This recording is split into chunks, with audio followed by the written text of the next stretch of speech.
It only takes 5 ingredients to make today's simple yet satisfying snack. And once you do, you can skip your next trip to the deli.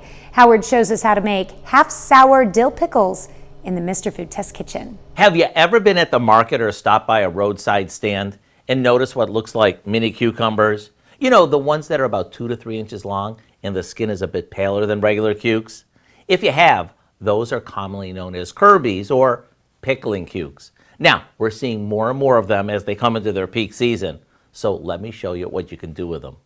We can use them like any other cucumbers in our salads, but where they really stand out is when we pickle them. And no, we don't need any special equipment. All we do is combine some water, white vinegar, a touch of sugar, and salt, and bring it to a boil. Once the sugar dissolves, we pour this over some Kirby's that we cut in half, along with some fresh garlic and dill. And as you can see, we made these right in canning jars, but you could also make them in a basic glass bowl. Maybe throw in a few jalapeno slices to make them spicier if you want. Let me tell you, these are way better than any store-bought pickles since they're made with TLC.